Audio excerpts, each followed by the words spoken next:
asalaamaaleykum ñu ngi leen di nuyu di leen ziar di leen bëggee bu baax a baax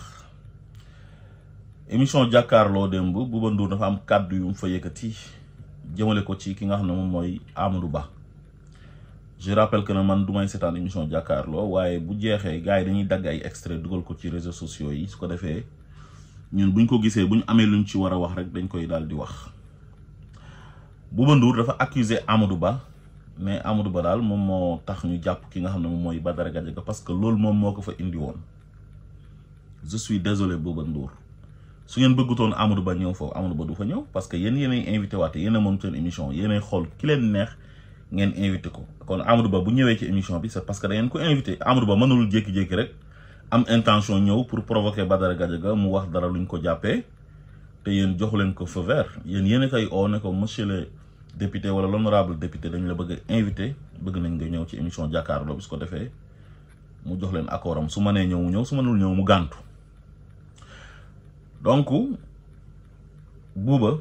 sa wax yi teguwul fenn Bouba yonent bi sallallahu alayhi wa sallam dafa am benn wax bu am solo bu mu wax daf ne unsur aqaaka zaliman aw mazluman dimbalal sa mbokk bu tooñee ak buñ ko tooñee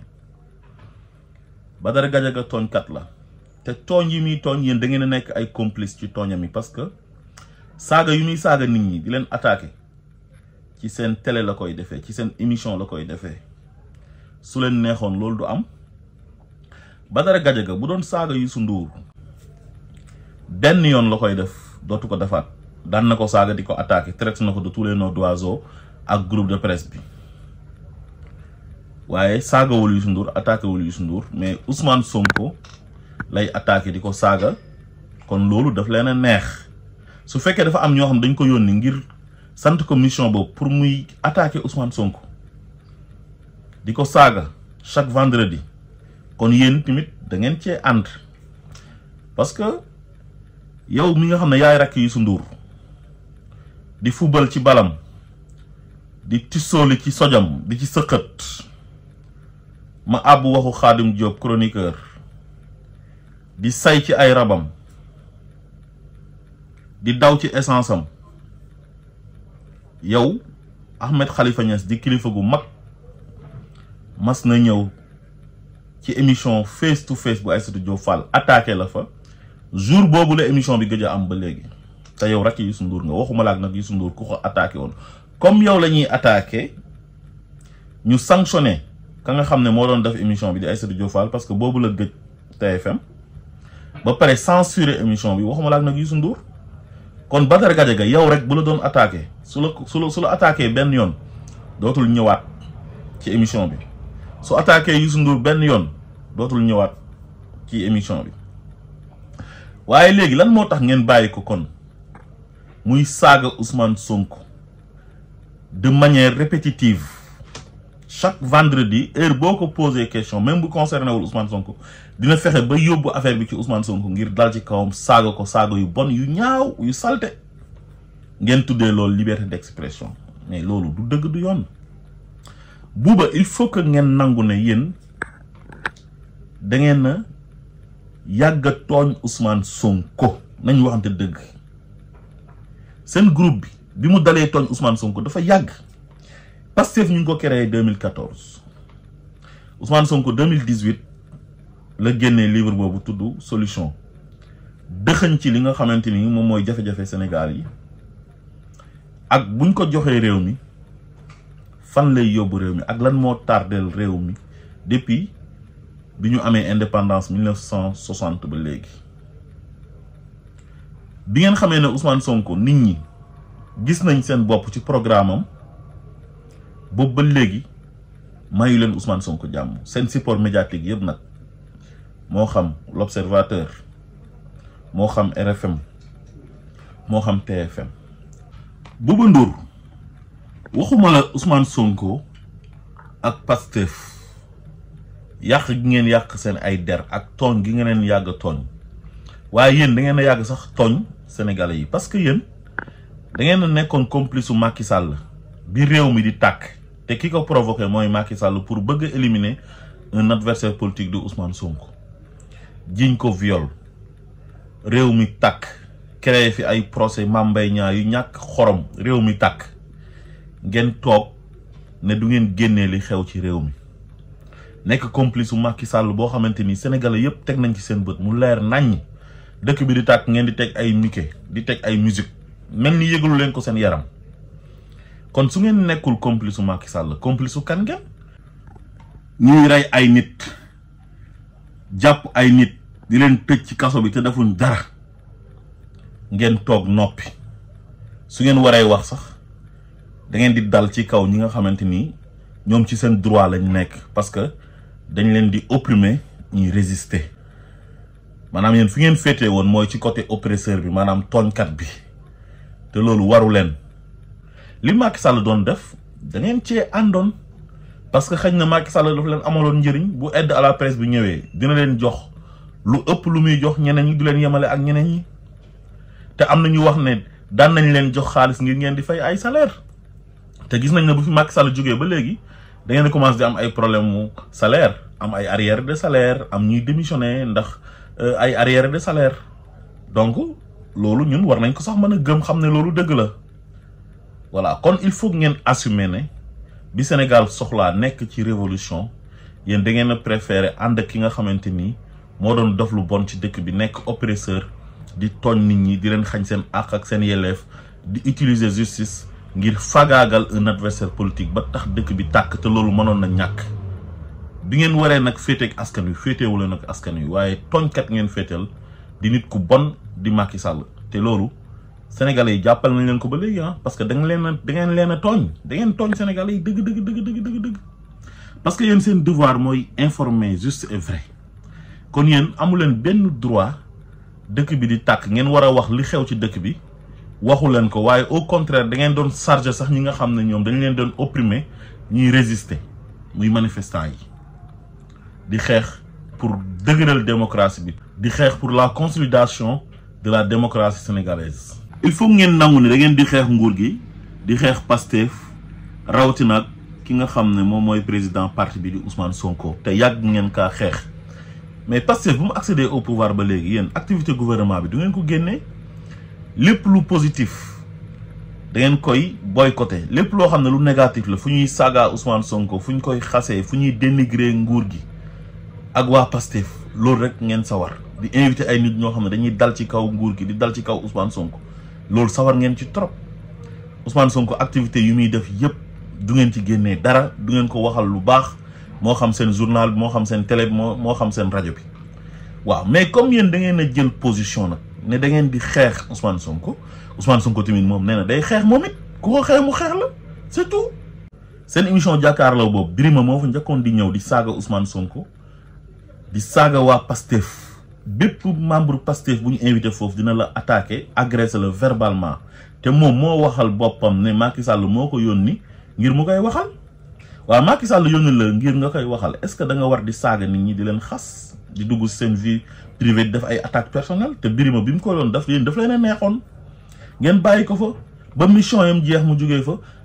Badara Gadiaga ñëw remplacer ko di def lu gën a yées li Birima doon def di saaga yu bon yu ñaaw di xasaate buuba loolu dafa métti trop da ngeen di xool Ousmane Sonko li ngeen koy wax ak li ngeen ko yàgg a wax depuis bi mu duggee ci géopolitique bi ba léegi ku ko waxoon sa mag Youssou Ndour day métti parce que keroog jooy nga ngir ay wax yoo dégg yu jëm sa mag ak saaga buñ la saaga yow buñ ko waxoon koo xam ne sa waajur bu góor la wala bu jigéen daf leen di métti te Ousmane Sonko pourtant waajuru nit la magu nit la rakki nit la cousin wu nit la nijaayu nit la bi ngeen ko singalee di ko attaqué ci seen groupe bi ba léegi yàgg na loolu yàgg na waaye pourtant ay mbokkam ñu ngi koy dégg muy métti lool ci ñoom te yéen méttiwu leen parce que li ngeen di def c'est politique Ousmane Sonko daf leen arrangé wul mais observateur xaw naa yàqal Ousmane Sonko ci élection 2019 yi bindal ko ne Tullow Oil moo koy financé xaalis ci élection présidentielle yi te loolu dara du ci dëgg te seen correspondant bu nekkoon États-Unis Baba Aïdara moom moo fen yooyu noonu xam ngeen Madiambal Diagne dafa fen ba ñuul waaye Baba Aïdara dafa fen ba xonq cur. ngeen ànd ak Baba Aïdara publier loolu ci Observateur yàq daru imam Alioune Badara Ndao bi ngeen xamee ne dafay jàppale Ousmane Sonko di ko jiiñ terroriste di aggraver situation yam. soxna Ami Dia ngeen xam ne lu ñu ko jàppee ay fen la chaque jour Mouhamed Ndiaye xale wu réew boobu noonu di revue de presse di taaw yi di yàq dar moo fi saaga woon président Bassirou Diomaye Faye invité Abdou Mbow invité président Diomaye Faye par téléphone ba pare far ci Abdou Mbow ba ñëpp xam ne kii dafa bañ waa Pastef wax président Diomaye wax ju ñaaw ba pare raccroché ko au nez yëfu reewaande yooyu. Babacar Fall heure bu xëyee RFM matin Ousmane Sonko la fay nekkee ak waa Pastef di leen attaqué. seen émission matinale boobu soxna Naata Mbaye di def ak Malick Thiandoum ak ñoom Chérif heure bu ngeen xëyee suba teel ci daru Ousmane Sonko bi ngeen nekk di ko yàq lu mel ni xeme. waa léegi yéen nan ngeen bëggee ngeen jël nit singali ko depuis des années di ko attaqué di ko xas di yàq deram di ko dénigrer ba pare ngeen bëgg ne kooku moom day toog di leen seetaan ay militants yam ak ay sympathisants yam dañuy toog di leen seetaan lu tax ñuy toog di leen di seetaan. kenn du toog di leen seetaan dañuy riposter dañuy fayu. li ngeen di def ngeen tegul fenn da ngeen war a accepter ne da ngeen di tooñ Ousmane Sonko te li ngeen di def lépp contre Ousmane Sonko acharnement bu métti bi yëpp lenn rek moo ko waral mooy fulla ak fayda ji Ousmane Sonko am uuteeg président Macky Sall bi nga xam ne daf fee nekkoon bëgg ku ànd ak moom di ko xalamal di ko neexal muy jël ci xaalisu sénégalais yi l'argent du contribuable di leen ci neexal ngeen di fay ay salaire di leen exonérer ay impôt te impôt boobu sénégalais yi nga xamante ni dañoo yore table di jaay sax dañ koy fay mais loolu mooy lan loolu dafa yomb trop ngeen war a fay ay impôt ba pare ne du ngeen ko fay di jël salarié yi di dagg ci ñoom impôt war ko verser impôt bi muy impôt sur le salaire ngeen jël ko bañ ko fay loolu nekk détournement de deniers publics Macky Sall ñëw ne baal na leen ko te amu ci droit président Diomaye ñëw ne impôt Macky Sall moomu ko ba koy baale moom du ko baale ngeen gën a mer nag sippi lépp Ousmane Sonko jàpp na Ousmane Sonko la di yàq deram suba ngoon gu dégg bëccëg mu ne moom ku ko xeex dina la xeex ngeen jël mbir mi moomale ko seen bopp. xanaa ku ñàkk fayda dëgg rek lay nit di xeex ba nga xam ne kii daf koy xeex mu toog di seetaan man de li Ousmane Sonko wax laa wax man noo manti mel koo mën a doon noo mën a toll noo mën a sant foo mën a bokk foo mën a dëkk man moom boo ma déclaré la guerre je te déclare la guerre fu mu yem neex boo ma mënee nag bu yeboo nga rey ma mais man kenn du ma nekk di ma xeex ba pare ma toog di croiser les bras Ousmane Sonko dafa am fulla ak fayda. yéen yu métti yi Ousmane Sonko dégg ci seen groupe de presse bi dafa yàgg kon li nga war a jàpp mooy Badara Gadiaga kenn tëjlu ko moom moo tëjlu boppam ak ñi nga xam ne ñoom ñoo ko yónni ci télé ba ak yéen ñi nga xam ne yéen ci ànd nekk complice yi bàyyi ko mu toog chaque vendredi di acharné wu ci kaw Ousmane Sonko ngeen bàyyi ko muy saaga Ousmane Sonko di ko saaga ay saaga yu ñaaw di ko xas te kooku nekk kilifa ci dëkk bi nekk premier ministre jiite parti mbooloo mu takku topp ci gannaawam. ngeen bëgg ñu respecté leen respecté Youssou Ndour respecté ñeneen ñi ba pare ngeen ne yéen du ngeen jox Ousmane Sonko cër mais loolu mënul nekk Ousmane Sonko ku ñu war a jox cër la même citoyen lambda bi nga xam ne moom amul benn responsabilité ci réew mi sax kooku dañ ko war a jox cër waxuma la koo xam ne kilifa la ci réew mi même bu nekkutoon premier ministre mais borom mbooloo la kooku dañ ko war a jox cër comme ni ñuy joxee cër borom mbooloo yi. mais ngeen jàpp ko comme benn morceau fobéré di ko traîner dans la boue rajo bi bu Assane Gueye xëyee di xaste di attaqué di saaga Babacar Fall di def la même chose seen revue de presse bu ñëwee ñaata at ngeen topp ci deru Ousmane Sonko bi seen journal Observateur mais loolu nag bu yàggee mais nit ñi dañuy fipp kon li nga wax Amadou Ba loolu ay tuuma la waaye du dëgg